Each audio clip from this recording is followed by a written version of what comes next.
Tony untuk menyaksikan kebaikan Tuhan yang telah ia rasakan dalam hidupnya.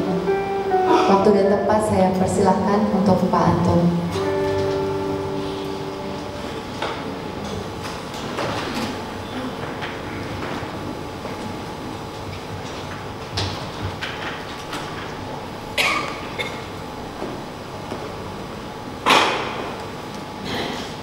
Selamat pagi, Romo, Oma, Opa, Ibu, Bapak, dan saudara-saudari sekalian. Shalom. Saya Antoni Wijaya. Saya bersama teman-teman dari komunitas Tritunggal Maha Kudus. Kami sering mengadakan pelayanan. Saya juga bagian daripada paroki kita, HSPMTB. Dan saya umat dari lingkungan Nicholas. Saya berbahagia pada hari ini karena saya diberi umur yang lebih panjang untuk menikmati kehidupan dan bertemu dengan Bapak Ibu sekalian. Kita sama-sama bersuka cita pada hari ini. Ya. Saya sekarang sedang dalam tahap pemulihan dari pengobatan kanker darah yang kita kenal dengan leukemia. Jadi sebelum pandemi, beberapa waktu sebelum pandemi itu saya mengalami gejala seperti alergi. Itu nggak berkesudahan. Kalau Bapak Ibu lihat sekarang itu masih ada bekasnya di tangan saya. Jadi dia bisa jadi kayak luka-luka segala macam gitu ya. Dan ada saatnya kadang-kadang itu dia membengkak. Dan persendian saya yang membengkak. Dan saya tidak bisa bergerak. Sakit sekali. Hanya bisa tiduran. Waktu itu sempat beberapa hari seperti itu. Itu terjadi di saat pandemi. Jadi pada saat pandemi dia makin parah keadaannya. Akhirnya saya dan istri saya, Feli yang tadi ikut pujian, kami putuskan kita coba deh. Kata orang kalau berobat di luar negeri mungkin lebih baik. Jadi kami coba untuk berangkat ke luar negeri. Tapi waktu itu pandemi sayangnya. Nah jadi baru ada kesempatan di tahun kemarin, pertengahan tahun kemarin waktu pandemi sudah mulai reda. Kami ada kesempatan untuk berangkat. Berangkatnya kami tidak tahu mau berangkat kemana, cari siapa. Jadi tanyalah sana sini, tanya sana sini. Ketemu salah satu agensi, mereka dokter yang bisa merekomendasikan untuk berobat di mana. Nah dari sekian banyak pilihan itu kami punya feeling, perasaan saja gitu ya, bahwa kami mau pilih yang ini saja. Jadi Dr. Lim di Gleneagles, Penang, itu yang kami pilih. Tanpa ada pengetahuan apapun, pilih, gitu ya. Nah, Bapak Ibu, waktu itu saya menganggap itu suatu kebetulan. Karena apa? Ternyata Dr. Lim ini baiknya luar biasa. Dan Gleneagles Hospital itu pelayanannya luar biasa dalam penanganan pasien.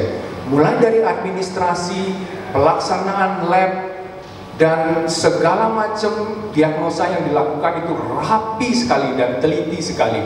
Dan Dr. Lim juga bisa menjelaskan dengan baik secara detail segala macam yang menyangkut penyakit yang saya derita.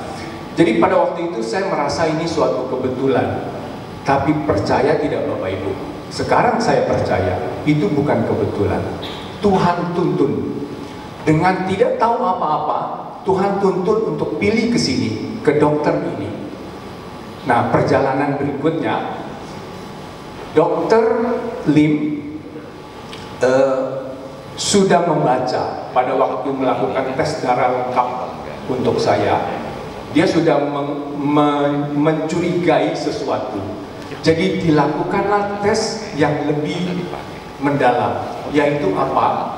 Jadi dia sudah jujur di awal, bahwa saya terindikasi leukemia. Tapi untuk memastikan, dilakukanlah pengambilan sampel sumsum tulang belakang saya. Jadi pada waktu itu diambil dari panggul sini, gitu ya, dites. Dokter juga tanya, mau tes yang separuh atau tes yang full? Karena ternyata ada bedanya. Jadi dia bertanya karena memang mahal. Kalau tes yang full itu mahal sekali. Jadi saya juga bukan orang kaya, tapi saya merasa sudah tanggung. Ya dokter, kita lakukan yang full. Jadi dia tes, dia lakukan yang full. Setelah diambil sumsum tulang belakang, di laboratorium dicek dalam 2 hari, baru ada hasilnya. Nah, kami setelah 2 hari, kami kembali ke dokter. Hasilnya sungguh membuat kami down, saya dan istri saya. Itu hasilnya adalah leukemia saya. Leukemia jenis yang CMML dan bermutasi. Nah itu hasil yang tes yang dia bilang tes lengkap itu. Jadi setelah dites lengkap, saya bukan hanya leukemia CMML, tapi leukemianya itu bermutasi. Dalam arti kata, kita bisa lakukan pengobatan terhadap sel kankernya, tetapi ada kemungkinan dia akan kembali lagi. Dia akan terus ada di dalam tubuh saya karena dia bermutasi, itu jenisnya. Sehingga ada 2 tahap yang harus dilakukan. Pertama adalah membunuh sel kankernya itu, lalu berikutnya baru melakukan transplantasi sumsum tulang belakang. Yaitu apa? Sumsum saya harus diganti karena sudah rusak. Harus diganti oleh sumsum baru yang harus didapat dari donor yang cocok dengan tubuh saya. Berita ini berita yang sangat menghantam istri saya dan saya. Pada hari itu hari tergelap rasanya dalam hidup kami. Waktu di Penang kami sewa apartemen di sebelah rumah sakit, memang ya, supaya mudah. Jadi setelah mendapat vonis itu, kami bingung. Kami belum bisa bilang apa-apa ke dokter, belum bisa minta apa-apa ke dokter. Hari itu kami minta waktu, kami pulang dulu deh. Maksud saya tuh pulang ke Indonesia dulu, gitu kan. Nah, jadi ya sudahlah, saya sama istri saya, ya kami berdua hanya nyebrang sih ke sebelah, ke apartemen yang kami sewa itu. Ya, berjalan berdua, bergandengan tangan, diam 1000 bahasa. Diam 1000 bahasa. Kami tidak tahu apa yang harus dilakukan dan apa yang harus dipikirkan. Sampai di apartemen, pecah tangis istri saya. Dia bilang, kamu jangan tinggalkan saya secepat ini. Saya sendiri bingung. Saking takut dan bingung, yang keluar dari mulut saya adalah kata maaf. Maaf, saya harus sakit seperti ini. Jadi kami berdua di apartemen, di unit apartemen siang itu bertangis-tangisan berdua. Kemudian istri saya mengambil inisiatif, ayo kita ke gereja. Karena kami memang bersama teman-teman sering pelayanan di komunitas Tritunggal Maha Kudus. Jadi kehidupan doa memang sudah bagian daripada kehidupan doa, daripada kehidupan kami. Jadi kami sempat ke katedral di Penang. Nah, hari itu hari biasa, gereja tutup, jadi kami ke kapel. Kami tidak ngapa-ngapain, hanya duduk saja, berdoa di kapel, gitu ya, memandang salib Tuhan Yesus, berdua begitu saja. Setelah beberapa waktu,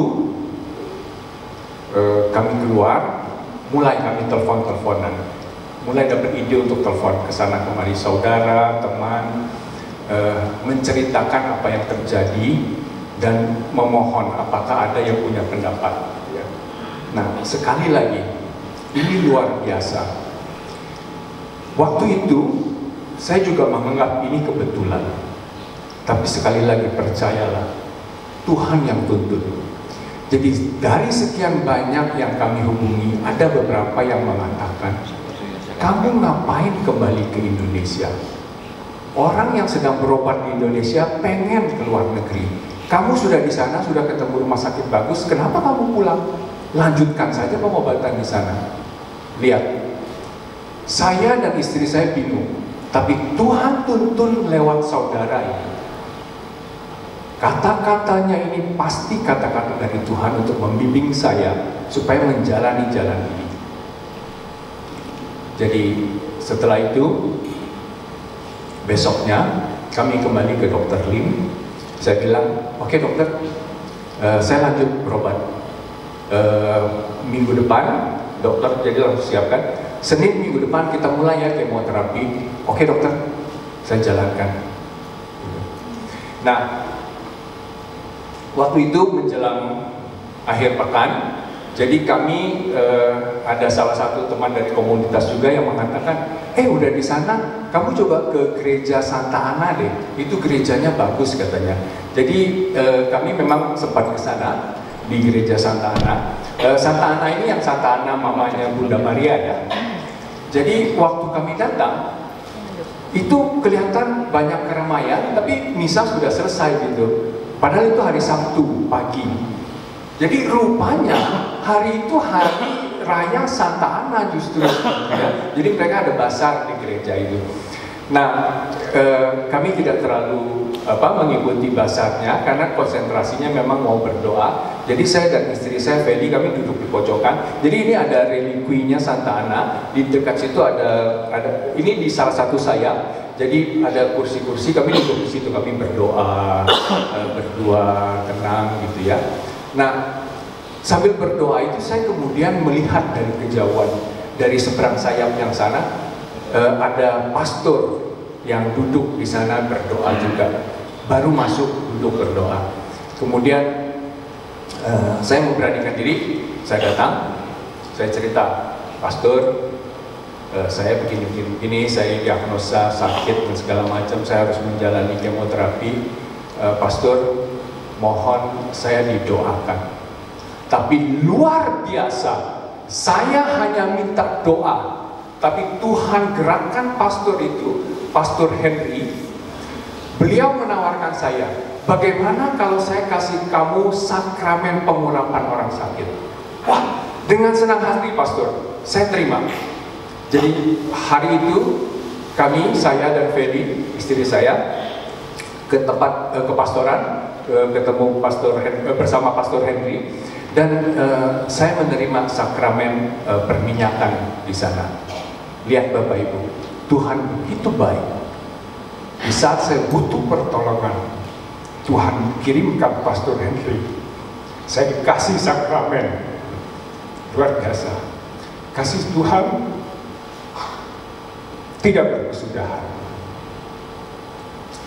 Dan ya itu akhir pekan, kemudian di keesokan harinya, di lusanya, jadi hari Minggu, setelah itu hari Senin saya kembali ke rumah sakit untuk melakukan kemoterapi sesuai yang dijanjikan bersama dengan dokter. Dokter memperkirakan kemoterapi saya harus dilakukan selama 6 kali. Satu kali itu adalah 5 kali atau 5 hari berturut-turut, 1 minggu. Dan itu memang terjadi, itu yang saya jalani. Jadi waktu itu setiap bulan saya harus ke Penang, Malaysia selama 1 minggu atau 10 hari untuk melakukan kemoterapi, dan sebentar tinggal di sana untuk pemulihan, baru kembali ke Indonesia. Jadi langsung waktu itu yang rencana pulang tidak jadi, lanjut lagi berobat. Kami lakukan kemoterapi. Jadi kemoterapinya seperti infus. Jadi saya diinfus itu dengan beberapa macam cairan. Salah satu cairan yang utamanya itu dexatemin. Itu tujuannya untuk membunuh sel kankernya itu. Tapi karena dia masuk ke dalam tubuh sebagai cairan, dia tentu tidak mengenal mana sel kanker, mana sel baik. Semua dihajar saja gitu kan. Dan memang itu tujuannya. Jadi supaya semua mati dan tubuh saya supaya siap untuk menerima sumsum yang baru itu, yang tadi saya bilang proses transplantasi itu. Tapi saya tidak akan cerita proses transplantasinya hari ini karena terlalu panjang, perjalanan saya terlalu panjang. Saya akan cerita sepenggal saja. Nanti kalau ada kesempatan lebih baik kita akan cerita lagi soal yang transplantasi. Jadi itu yang saya lakukan selama beberapa bulan ke Penang, di harus di kemoterapi. Selama kemoterapi itu kondisi saya sangat lemah. Ya itulah, karena semua dibunuh, semua dimatikan. Jadi trombosit saya rendah, leukosit saya rendah, hemoglobin saya rendah. Setiap kali saya pulang ke Indonesia, itu saya setiap minggu sudah pasti harus opname di rumah sakit untuk diinfus, menambah 3 macam itu, hemoglobin, trombosit, dan leukosit itu. Karena ini adalah 3 komponen utama di dalam darah yang membuat kita masih hidup. Jadi saya memang itu berkurang semua, nyaris 0 gitu ya. Dan memang tujuannya nanti akan dibikin 0 nantinya ya. Jadi selama di Indonesia, setiap minggu saya pasti cek darah untuk melihat kondisinya. Dan sudah bisa dipastikan pasti opname 2 atau 3 hari untuk diinfus itu. Dan saya waktu itu secara teratur ke rumah sakit Mitra Keluarga. Saking seringnya, saking setiap minggunya, sampai saya merayakan ulang tahun saya waktu itu di rumah sakit itu. Jadi dalam keadaan masih diinfus untuk ditambah darah segala macam, anak istri saya merayakan ulang tahun saya pada saat itu. Dan ini sekali lagi yang luar biasa, Bapak Ibu. Lihat betapa kasih Tuhan itu luar biasa. Keluarga saya dikuatkan untuk menghadapi keadaan saya, keadaan penyakit ini. Semua setia mendampingi saya, anak istri saya mendukung, memberikan sukacita. Jadi mereka tidak gentar sedikit pun. Tuhan mampukan, Tuhan beri kekuatan, sehingga anak istri saya mampu menjalani, mampu mendukung saya. Dan itulah salah satunya yang membuat saya bersemangat untuk menjalani pengobatan. Saya ingin sembuh bersama Tuhan, karena keluarga saya juga mendukung saya. Bapak Ibu, kasih Tuhan luar biasa. Dari awal yang saya bilang kebetulan ketemu dokter, sampai ketemu pastor, dapat sakramen, punya keluarga yang terus mendukung, ternyata bukan kebetulan Bapak Ibu. Itu semua adalah karya Tuhan. Tuhan berbelas kasih kepada saya. Tuhan tolong. Tidak berhenti sampai di situ. Jadi setelah itu saya harus kembali.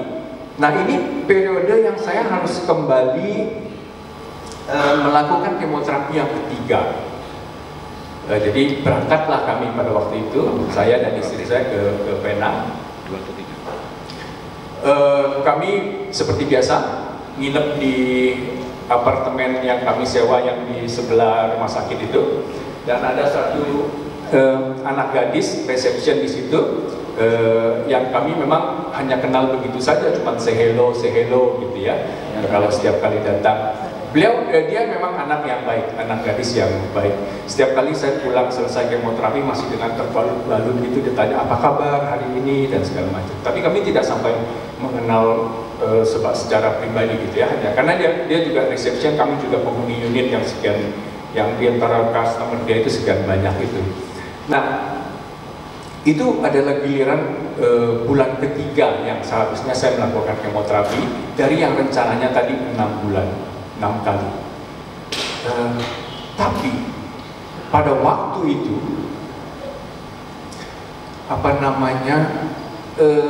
ini sekali lagi seperti tidak sengaja, gitu ya. Waktu itu kami mau begitu nyampe, kami mau memanaskan air, kan ada ketel air itu rusak. Istri saya turunlah ke bawah, ke resepsi, minta digantikan, dan ketemu si Lim ini, anak gadis yang baik ini. Kebetulan dia yang jaga waktu itu. Ya, bicara-bicara, kemudian oke, nanti akan digantikan. Istri saya kembali ke unit apartemen, Lim carikan dulu ketelnya, baru nanti dia naik gitu ya, dia bawakan ketel yang baru. Dan apa yang terjadi Bapak Ibu? Dia titip waktu dia kasih ketelnya ke Feli, dia titip surat ke Feli di secarik kertas. Dia bilang ini untuk Anthony. Jadi suratnya ini mungkin kertas yang ada di reception yang dia asal ambil dan dia tulis. Saya akan bacakan isinya pakai bahasa aslinya. Saya percaya Bapak Ibu mengerti, ya. I have a feeling that God want me share this Bible verse to you. I don't know what problem you are facing right now, but I believe God knows everything and He is with you all the time. No matter you know or don't know Him, no matter it's past or present, God is our support. Hope you get well soon. God bless.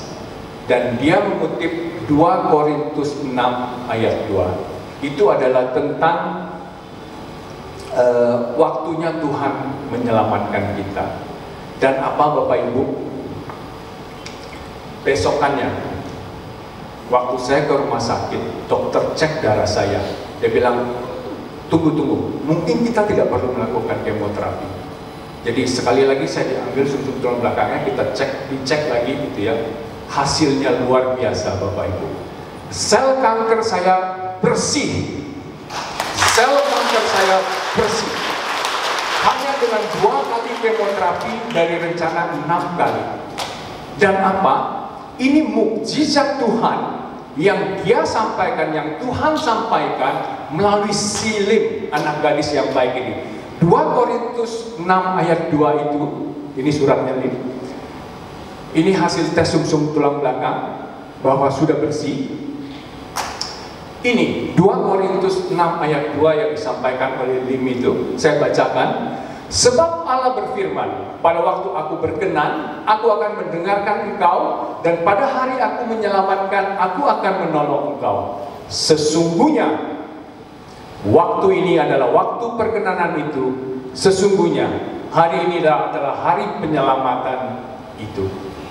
Saya diselamatkan oleh Tuhan. Dan Tuhan pakai anak gadis yang tidak saya kenal, yang hanya kenal begitu saja, untuk menyampaikan kemuliaannya, bahwa Tuhan telah melakukan mukjizat ke atas saya, dan pesan itu disampaikan melalui Lim. Bapak Ibu, kasih Tuhan luar biasa. Kasih Tuhan luar biasa. Siapapun bisa Tuhan pakai untuk menyampaikan pesannya, dan mukjizat sungguh terjadi. Sesuai di judul yang tadi, kasih Allah itu nyata Bapak Ibu. Nyata bagiku dan bagimu. Apapun keadaan Bapak Ibu sekarang, percayalah, Tuhan beserta kita. Tuhan beserta Bapak Ibu sekalian. Kita masih bernapas pun saat ini, seperti yang saya bilang, saya masih hidup hari ini, melewati apa yang terjadi, itu adalah kasih Tuhan. Amin. Terima kasih.